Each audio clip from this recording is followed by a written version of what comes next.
Hey everyone, how's it going? Five Finger Shuffle back here with another video, and today we're going to talk about Arena. And the reason being is I finally was able to finish Legend Rank this past week. You can see here weekly end reward, Legend 6, and starting again in Champion 1. We'll take a quick look at where we finished. Let's go. Whoops.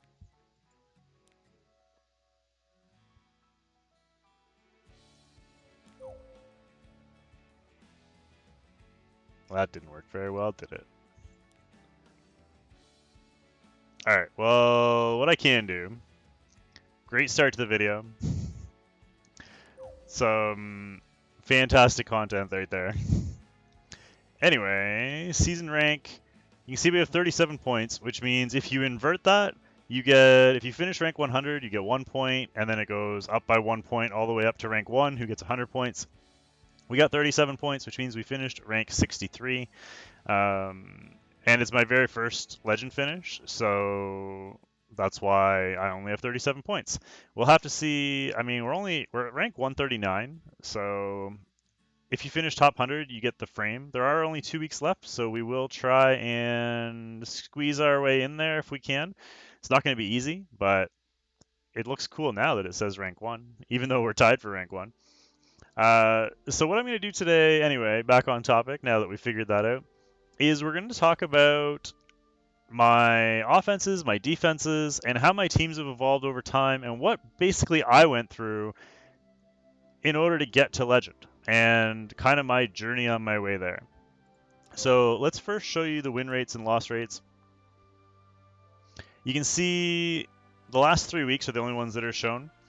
I rushed all of these 3 weeks. These 2 weeks that were Champion 2 on the left here are they're both weeks that I basically just gave up. Like, I knew I was in Champion 1, I knew I wasn't going to finish Legend, so I didn't bother refreshing the rest of the way.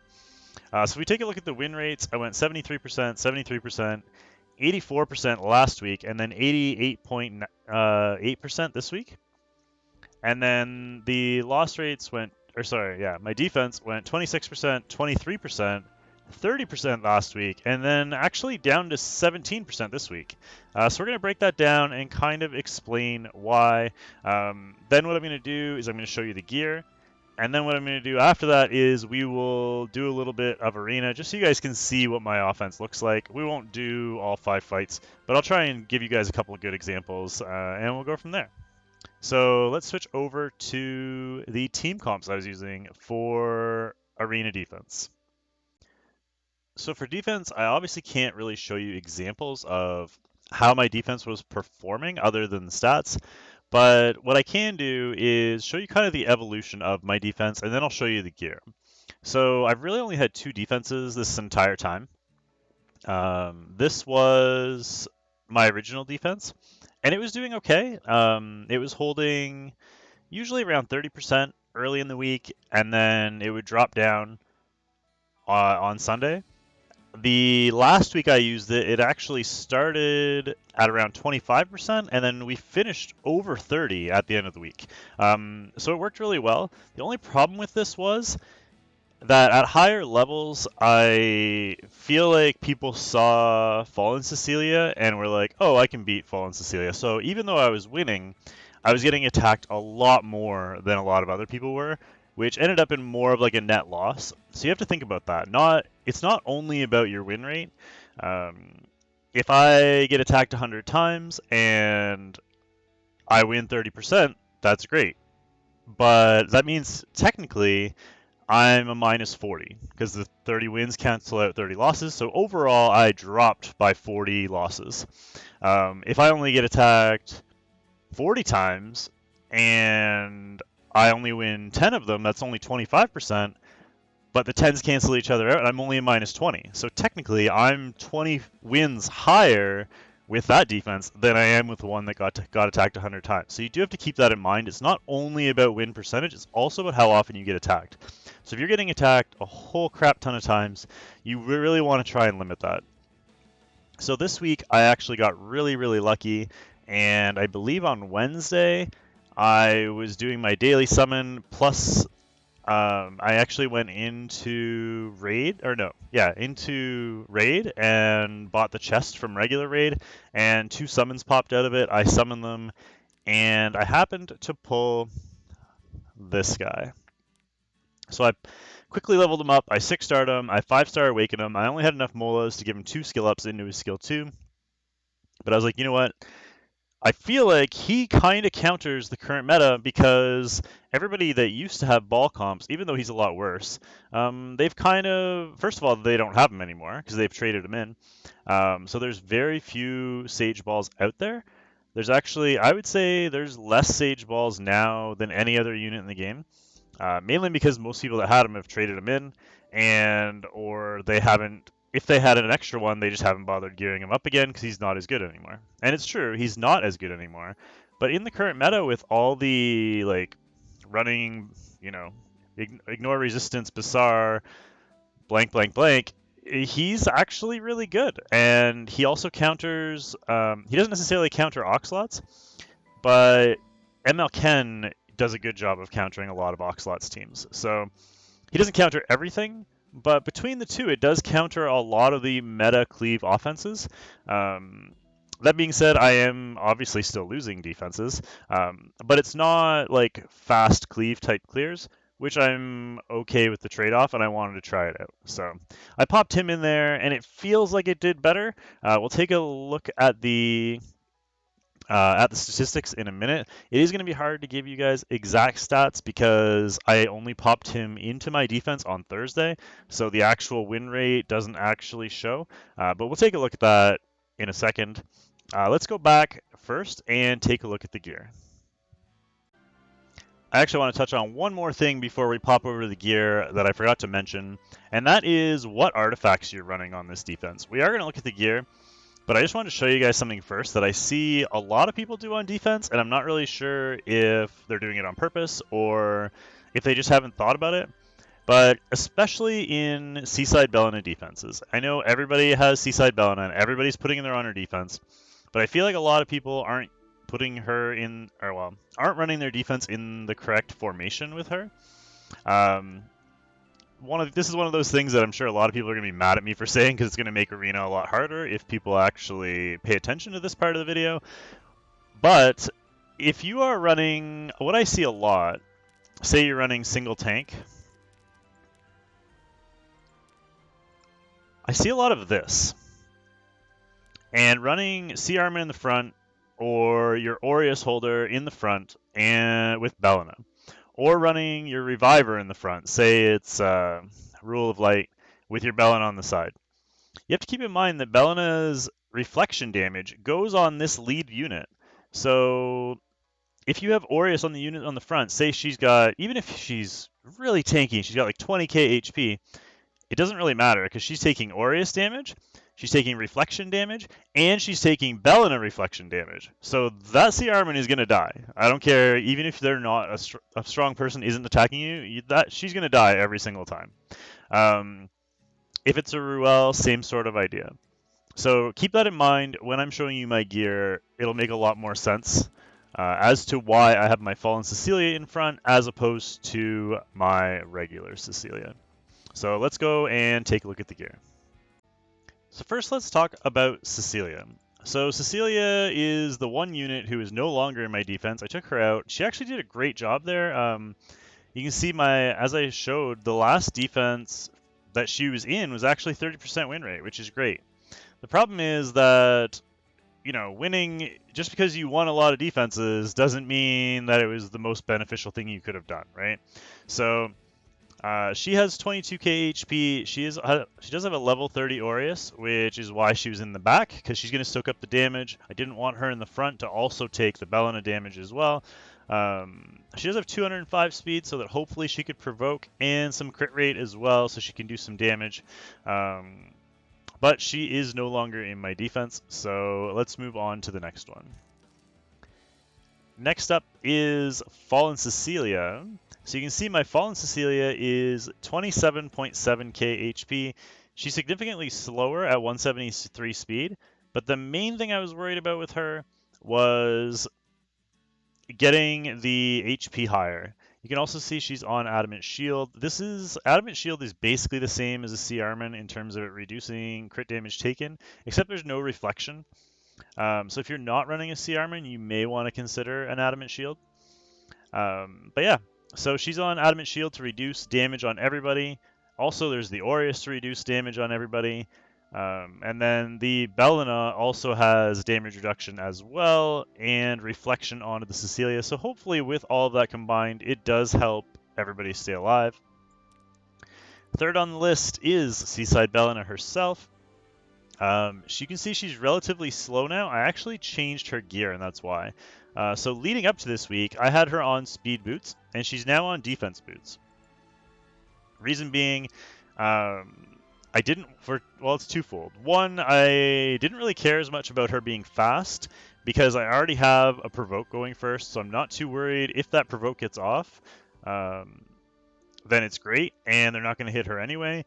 And if it doesn't get off, that probably means that they, A, have already killed me, or B, they have immunity, which means that her skill 3 is not going to do much anyway. So I didn't mind having her a little bit slower. The second reason is because I got Sage Ball, and my Sage Ball is really fast, which means that I didn't want her going right away afterward, which I've seen a lot of people do, they run a fast Sage Ball, and then they run a really fast second unit as well.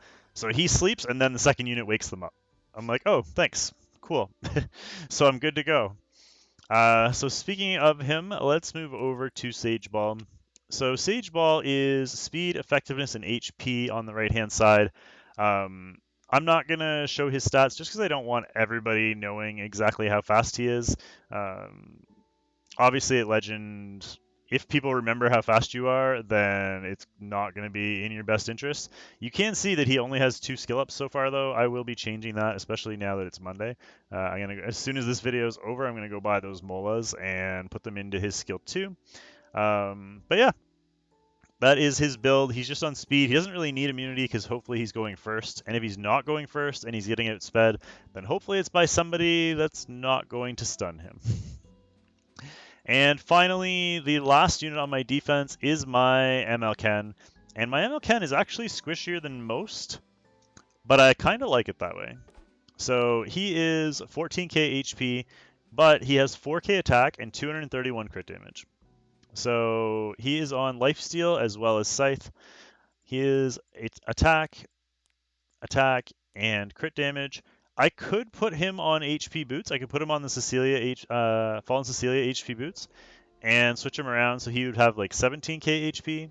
But then he would drop 700 attack, and I think with Fallen Cecilia, I'm okay to be a little bit less tanky. And I don't think the people that are beating me, I don't think that's why they're beating me. And I think he is helping me win a few fights here and there. So I decided to go a little bit squishier. I mean, he's still got 14k HP, so he's by no means squishy.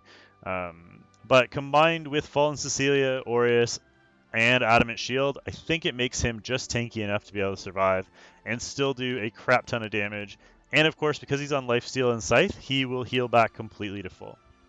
So that is it for my defense. Let's now move over to the offense comps. All right, so on offense, my offense has evolved a lot more than my defense has. For starters, this is one of my primary offenses that I used to use almost exclusively when we first started. I really like Lilibet in there, and I still use this offense a lot versus Vildred comps, more so early in the week. I don't use this during Rush, though, unless it's absolutely necessary, which we almost got to that point tonight. Or yesterday, I guess. So the idea behind this was to Oxlots, Lilibet the Vildred, or whoever the squishy nuker was, and then I can just go 4v3 against the rest of the team. Usually it was just the one damage dealer there, so it was fine. I did sometimes, if it was, say there was like a Bellina in there and I was a little worried that I was going to take too much damage, I would switch it over to Destina. And that was pretty much it. Those were like the combinations of my offense that I would run. The other option, if I didn't need Lilibet because there was no revive or no A Vildred, then I was running Assassin Collie in there. And this worked really well. I was able to get to Champion 1 relatively easily. The problem was that this ended up being way too slow. So when you're trying to rush and kind of get to the finish at the highest possible rank you can, using a slow team is going to kill you because people are attacking you either at that pace or faster, in which case you're actually losing ground. So ideally, you want to be attacking at a faster rate than everybody else, obviously, so you can climb faster than they can drop you down. Or you get lucky and you get a couple of defense wins. So from here, I pulled Tywin and I tried a second offense, and I moved over to this. So this actually was the same idea. It was actually working really well, and the last 2 weeks that you saw on there before this week hitting Legend, this is the offense I was running. And running, obviously, Geraldo first to strip, and then burning into Tywin so that he could defense. Well, actually, Era went first. So Era stuns, burning into Tywin so he defense breaks, and then attack buffs, and then nuking with Kize after the defense break. And when we landed all the strips, it was 100%. When we didn't land all the strips, it was not 100%. And really the only way to fix that would be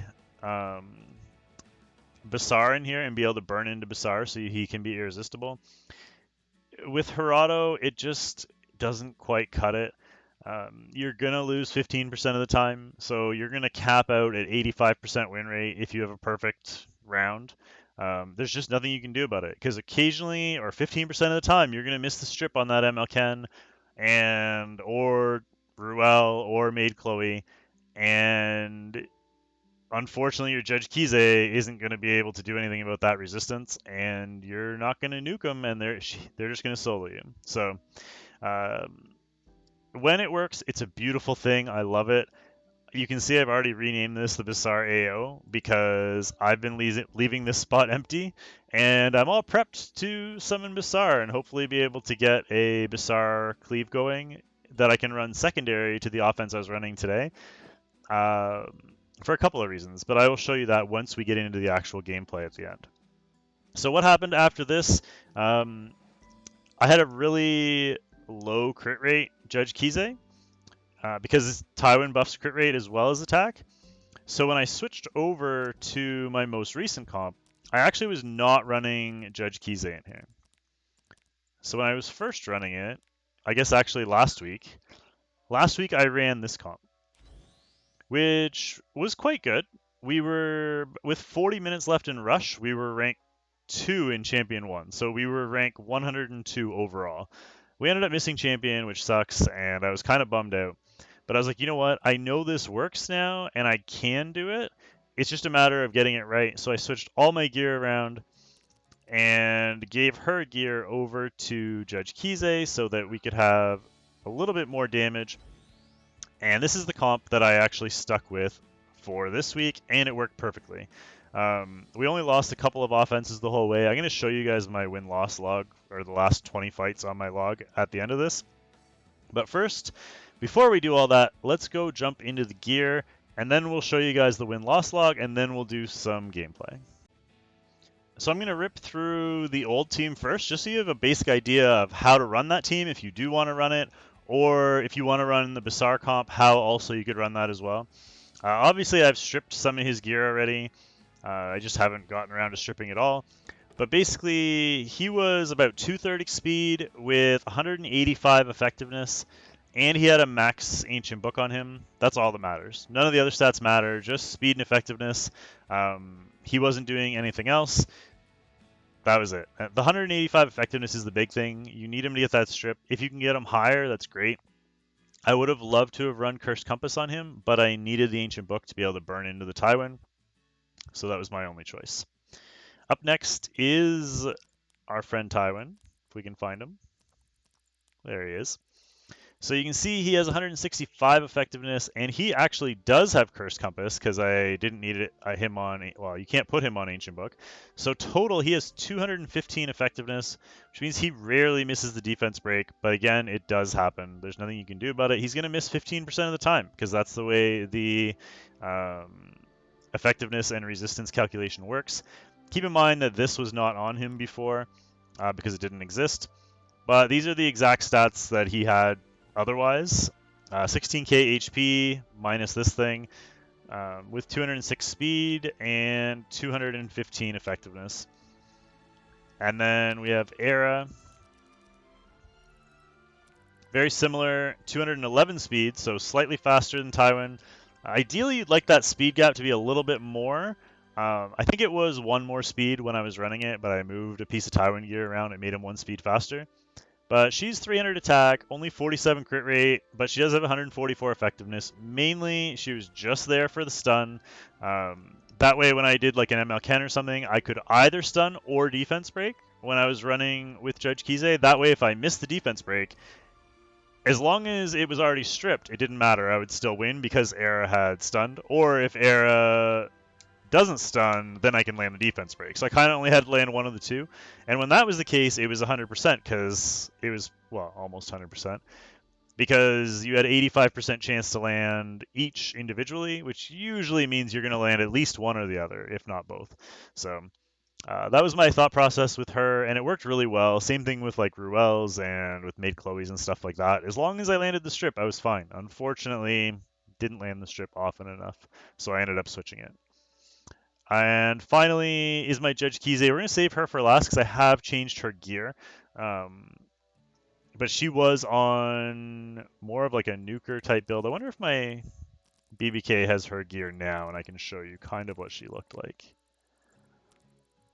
Not really, but semi-similar. It was this kind of set, but the stats are way different. She had close to 4k attack and 250 crit damage with around that speed, but she had a little less crit rate. She had like 60% crit rate because Tywin gave her the buff. And she's on a max portrait as well. But we'll get to her in a minute because her gear is not like this anymore. It's completely different. So now we've completely changed the offense. We're over to the Oxlots comp. So for starters, first turn is Oxlots. You can see he's got 251 speed. He's on a max ancient book. That's all that matters again. These don't matter at all. The only thing that is kind of nice that wasn't necessary is this crit chance piece. It happens to be my fastest neck, and because I'm running him with CDOM, the crit chance is actually kind of nice because it does, on his second turn, if people happen to still be alive, he can AoE or do whatever, and he's going to crit every single time. He has 89 crit rate. That plus the CDOM imprint means he's got 100% crit. And he's element neutral, which means that it's going to boost CDOM. And occasionally, although not very often, but occasionally that crit has saved me. So I'll take it as a win. Because I don't really care about his HP. So or attack or anything like that. So the crit rate's actually a nice little bonus on him. If you happen to have one that's your fastest piece, you may as well use it. Next up is always Kize, but like I said, we're going to save her for last. Who else is on this team? CDOM, right. So up next is CDOM. I needed her to be speed tuned to my Oxlots. So that's why she's on a speed set. That's why she doesn't have crazy OP stats. She doesn't need to. She's going to get 4 crits from Judge Kize because Judge Kize is going to go twice. So she's getting 8 crits to stack her passive. Plus she's got a level 27 Ancient Book. I need to max that, but it doesn't really matter. It still gives me enough souls to burn into everyone I need to burn into. But she still has 3,600 attack, 274 crit damage. She does her job perfectly, and she never gets cut, which is the most important thing. The only person she ever gets cut by is Vildred, and that's if everyone except for one person dies. And that's, quite frankly, at that point I'm going to win anyway, so I don't really care if he cuts her, so I'm fine with that. And my cleanup is, as mentioned, regular Vildred. I use him for a couple of reasons. If I can find him. There he is. So first of all, he is triple S. So being triple S means I get that 12 speed imprint. The reason he's triple S is because I had put my slates into ML Era, and then when we could recall ML Era, I had a triple S ML Era, and I had an extra ML Era into her, so I was able to get her back, plus the slates. I fed the slates into Vildred, and the final one I got from the this Season 3 Arena gear. So I fed that into him, and he's now triple S, which is really nice. because he's cleanup, I don't have him on Tonfa because they're not going to be over 50% health. So you need something else other than that. So Elia's Knife is really nice on him when you're using him as a cleanup unit. If you're using him as your initial attack, you would want either Tonfa um, or Portrait. But if you're using him as the cleanup, I prefer Elia's Knife. Of course, he's on attack, and crit damage. He does really well with cleanup. He's got 4100 attack, 284 crit damage. I'm perfectly happy with him and where he is. His speed is fine. He's speed tuned as well, so it works perfect. And finally, the star of the show is Judge Kize. I was so happy to be able to use my pity to be able to get her. Yes, I was mad I had to pity, but I'm just the fact that I get a chance to use her. She's my favorite unit in the game, and for good reason. But here are her stats. She only has 3400 attack, which you can see she's on double crit and immunity. It's really strange that this ended up being the best thing I could get her on. I needed her at 89.2k or above because of my CDOM only being double S. Even then, though, that only gives me another 2 crit rate space. So she's good to go, though. She's got 90 crit rate. I don't care about her speed because Oxalots is boosting her. The 3400 attack was a little worrisome at first, but the 310 crit damage more than makes up for it. She does really well in Arena, as is evidenced by us actually getting to Legend this week. She can cleave almost anything. So yeah, let's go show you guys how it works. So I promised I would show you guys the battle log. This is all from the very end of Rush. So this would be like the last 20 attacks that I did and were done to me before the end of Rush Hour. So you can see we attacked a couple people here. We're attacking into C-Armin, Belina, Ruel, C-Armin, Dizzy, Ruel, Fallen Cecilia, Ken, and Belina. All worked with that same comp. I didn't change anything on that comp. This guy beat us using C-Armin, kind of like a half offensive stall comp. I see a lot of things that end up beating my team are C-Armin and Belina. It's pretty much everything that has attacked me, actually. This one here is like a super speed comp, so I just brought instead of CDOM, I brought another speed imprint in there. I put my Shuri in there, so I had double imprints. I believe I did the same thing here. I think I brought double speed imprints here as well. I use the regular team here. Even though there's Corvus and I have Vildred cleaning up, it doesn't matter because you have CDOM and Judge Kize doing damage, so it's fine. This one, I don't think... This is YDCB, by the way. YDCB, if you see this or someone sends it to you, please don't be mad at me. You just happened to pop up on my list multiple times. I'm very sorry. Nothing I could do about it, just luck of the draw, and yeah. So I apologize if you happen to see this. But I think I can't remember. I think we ran a speed imprint with him as well in order to outspeed him. And once you outspeed him, we just finished him off. Yeah, we did actually. We definitely used a speed imprint. And then this one we used the regular comp. This is the same guy as the one on the bottom? Yeah, it is. All right. Hongyo, I'm sorry to you too. I didn't mean to hit you multiple times, but just kind of the way it goes. Underscore, he actually had a really tanky comp, I remember, because we ended up skipping him the next time because of how tanky he was. And then this guy, again, with the C-Armin Dizzy comp. I'm not going to say that name out loud. Then we lost this offense here. I can't remember why. I think we just didn't... I think the Charles Revenge killed us on first turn. I'm pretty sure that's what happened. Is that we first turned into Judge Kize, Charles Revenge killed us before we got our second attack off. And once that happens, we were dead. He doesn't always kill her, but when he does, obviously you have no chance from there. And then poor YDCB again. I'm sorry again. This one here... I can't remember why we lost. I think this one I actually really messed up. I think I forgot to burn into Kize. I think I hit the wrong button. and I didn't burn into Kize. She only took one turn, and then we lost. And then I just attacked him again, and it was fine. So this actually was a really scary moment, because this is like the end of Rush. To make that kind of mistake could be potentially fatal. But we stuck with it. Beat him there. Took out another C Armament comp. You can tell that it's the end of Rush, because a lot of C Armament comps at the end. And then another C... this guy here wasn't a C Armament comp. We revenged this guy. I don't know what his defense was, but he attacked us. We revenged him at the end, just because we were really running low on gold. We had 2.5 million gold to start, and we finished at like 200,000 or something like that. And then this one here, we just used our normal team against. Relatively squishy. As long as you go first, you're going to be fine. And then this guy beat us right at the very end. And we would have lost our last defense. But because we got outsped, it's funny because I didn't realize that we attacked this guy twice and we outsped him. And then we attacked him a third time.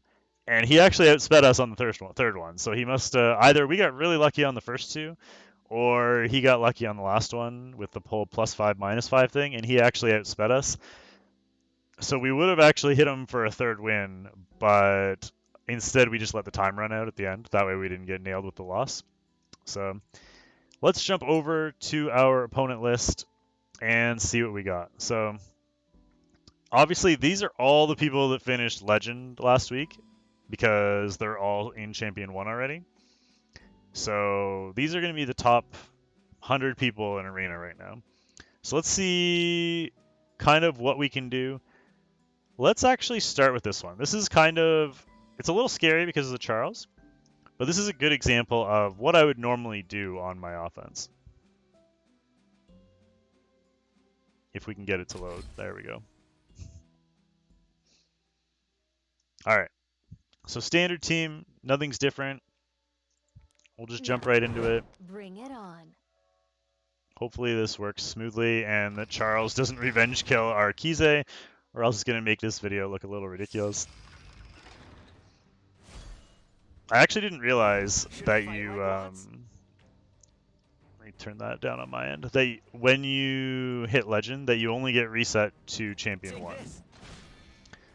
So that's really nice. Saves 200 points that I don't have to climb this week. So even with Basar, he is pretty much dead here no matter what. The Bellina is going to reflect damage to the Cecilia. Really the only thing I'm worried about here is Charles revenge killing my Kize, which is entirely possible.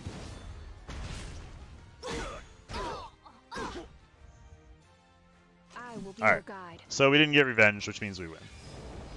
Now is the time. We're going to try and find one more comp, just because this one cleaned up a little too fast.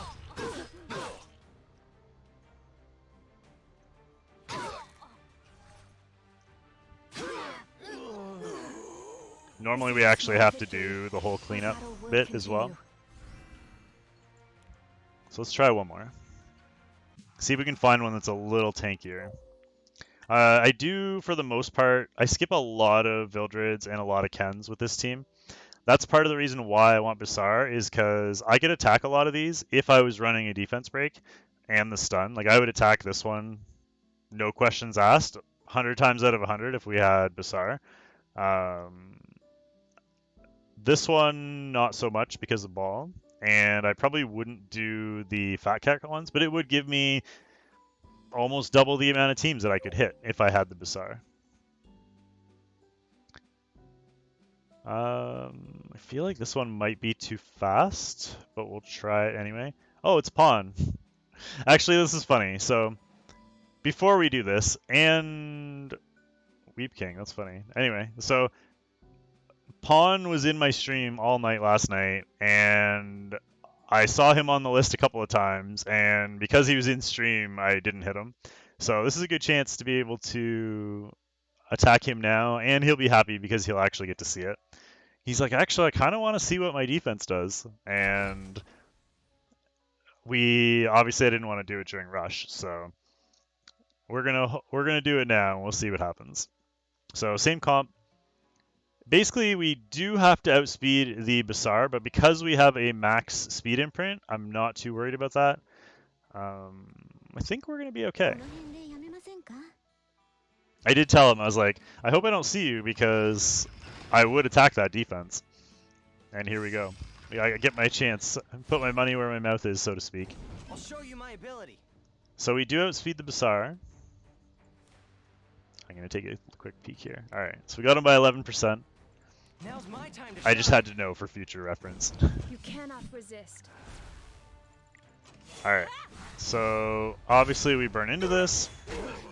We get the quad crit. We get revenge, which is expected. That's why you have to have immunity on your Judge Kize and your Vildred and your Sidom. Because otherwise we get stunned there and we lose. So super important to have immunity there. It is my duty.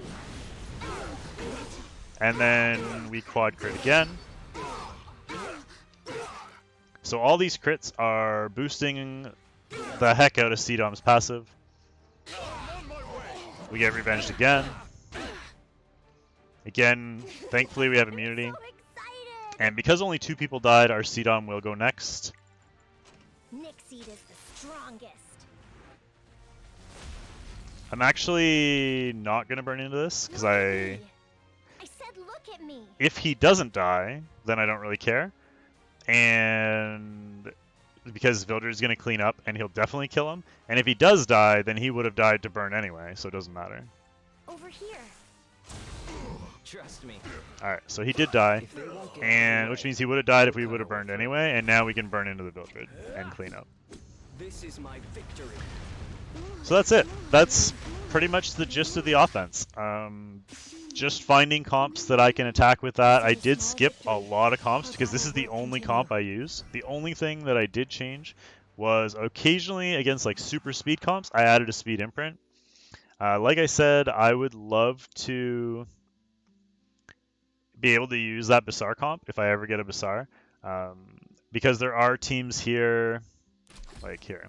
Well, it also depends on how fast, obviously, we are. Like even a team like this, I would consider attacking this because, first of all, I'm probably going to be tankier with that team. I have like I have a Tywin that can help clean up. I have a lot of other things that can go right to help me out in this situation. And if I happen to miss on one of the attacks on him, I still might be able to kill. Whereas I know these other 3 are going to be already dead. So it just opens up a world of possibilities if we can get a Basar in there, but we'll have to see. Anyway, thank you so much for watching, guys. I really hope this sheds some light on your own journey into Legend, and hopefully this helps you guys out. If you have any questions, make sure you leave them down in the comment section down below. I will try and get back to as many as I can. Also, stay tuned, as in the next couple of days, we will be putting out the October version of the tier list, so stay tuned for that. If you're not already subscribed to the channel, make sure you hit that subscribe button. That way you don't miss it, and we will see you all then with another video. Thank you so much for watching, and have a great day, guys. Bye for now.